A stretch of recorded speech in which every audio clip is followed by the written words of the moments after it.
வணக்கம், நான் Jayachitra. Welcome to J home channel. பொதுவாகவே நம்ம ஹோட்டலுக்கெல்லாம் போனோம்னா வெரைட்டியான தோசை வாங்கி சாப்பிட்றதுக்கு விரும்புவோம்.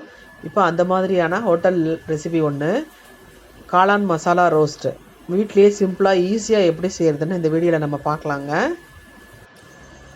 நான் மொட்டுக்காளான் ஒரு 200 கிராம் அளவுக்கு எடுத்துருக்கிறேன். அதை நல்லா கழுவி சுத்தம் பண்ணி எடுத்துக்கிட்டேன். இப்போ இந்த மாதிரி சின்ன சின்னதாக பொடிசான காளானை நான் நறுக்கிக்க போகிறேன். பாருங்கள்,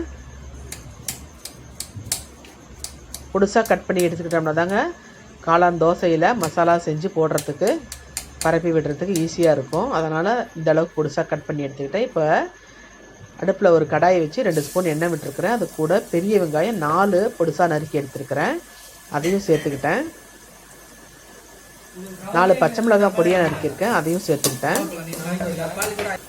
இது நல்லா வெங்காயம் வதங்கினோட 2 தக்காளி அரைச்சி வச்சுருக்கிறேன், அதையும் சேர்த்துக்கிட்டேன்.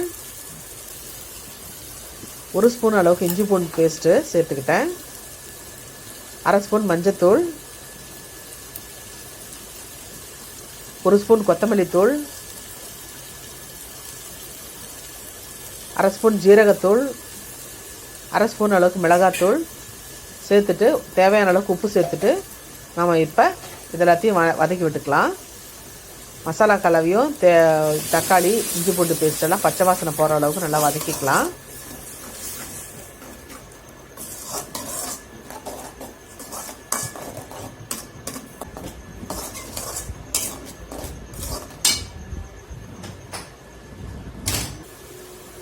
காரம் கொஞ்சம் குறைவாக இருக்கிறதுனால நான் இன்னொரு ஸ்பூன் மிளகாத்தூள் சேர்த்துக்கிட்டேன். இதையும் சேர்த்து நல்லா வதக்கி விட்டுக்கலாம்.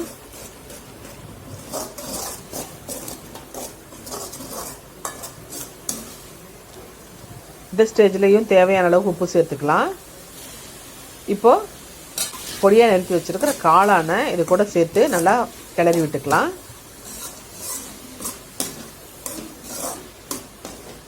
மசாலா கலவையோட காளான் நல்லா மிக்ஸ் ஆகிற மாதிரி நல்லா கிளறி விட்டுக்கலாம்.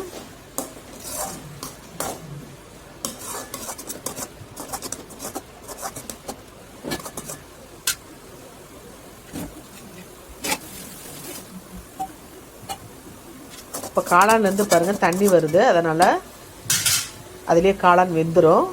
இருந்தாலும் நம்ம ஒரு 1/2 கப்பு அளவுக்கு தண்ணி விட்டுக்கலாம்.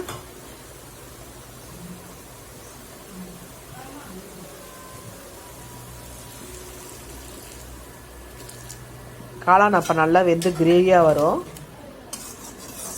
ஒரு 5 நிமிஷம் அளவுக்கு மூடி வச்சிடலாம், வேகட்டும். பாருங்கள், 5 நிமிஷம் கழித்து நான் திறந்து பார்க்குறேன். காளான் வந்து இன்னும் தண்ணி வந்து நம்ம ஊற்றின தண்ணியை விட நிறையவே இருக்குது. பாருங்கள், அதெல்லாம் சுண்டுற வரைக்கும் நம்ம வேக வச்சு எடுத்துக்கலாம். இப்போ இதோட தேவையான அளவுக்கு உப்பு சேர்த்துக்கலாம். 1/2 ஸ்பூன் அளவுக்கு பெப்பரும் 1 ஸ்பூன் கறி மசால் தூளும் சேர்த்துக்கிட்டேன். அப்போ தாங்க நல்லா ஸ்பைஸியாக இருக்கும்.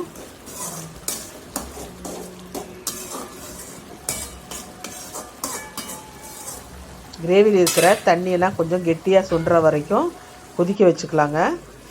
பாருங்கள், எல்லாம் நல்லா சுண்டி வந்துருச்சு, கிரேவி ரெடி ஆகிடுச்சு. இப்போ கொஞ்சம் கொத்தமல்லி தலையை தூவி அடுப்பை ஆஃப் பண்ணிடலாங்க. ஆஃப் பண்ணிட்டு இதை நம்ம வேறு பவுலுக்கு மாற்றிடலாம். பாருங்கள், இந்த அளவுக்கு இருக்குது காளான் மசாலா.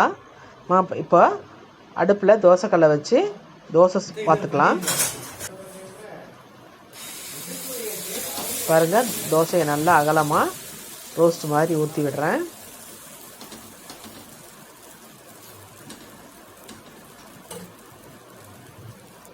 தோசை கொஞ்சமாக வெந்த உடனே 1 ஸ்பூன் அளவுக்கு எண்ணெய் விட்டுக்கிறேன். உங்களுக்கு பிரியமாக இருந்தால் நெய் கூட ஊற்றிக்கலாங்க, சூப்பராக டேஸ்ட்டாக இருக்குங்க. கொஞ்சம் தோசை வெந்த உடனே கரண்டியால் இந்த மாதிரி தேய்ச்சி விட்டுக்கலாங்க. அப்போ தான் வந்து ரோஸ்ட்டு மாதிரி இருக்கும், நல்லா முருகலாக வரும் தோசை. தோசை நல்லா ஒரு பக்கமாக வெந்துருச்சு, செவந்து வருதுங்க. இப்போ நம்ம காளான் மசாலாவை எடுத்து கொஞ்சம் கொஞ்சமாக தோசை ஃபுல்லாக பரப்பி விட்டுக்கலாங்க.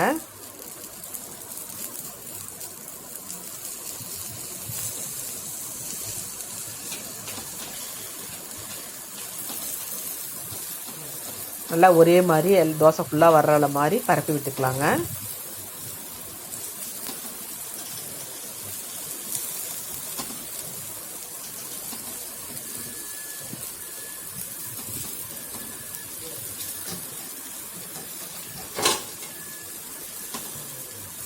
இப்போ அடுப்பை சிம்மில் வச்சுருந்தா நல்லதுங்க.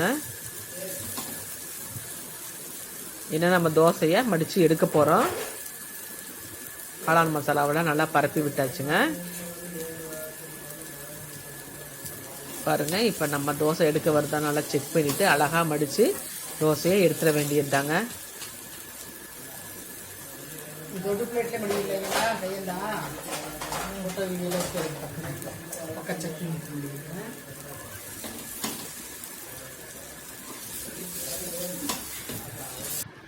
பாருங்கள், சூப்பரான காளான் மசாலா ரோஸ்ட்டு ரெடி ஆயிடுச்சுங்க. இதை சட்னி சாம்பாரோட சாப்பிட்றதுக்கு ரொம்ப பிரமாதமாக இருக்குங்க. இந்த வீடியோ உங்களுக்கு பிடிச்சிருந்தா லைக் பண்ணுங்கள், ஷேர் பண்ணுங்கள், கமெண்ட் பண்ணுங்கள்.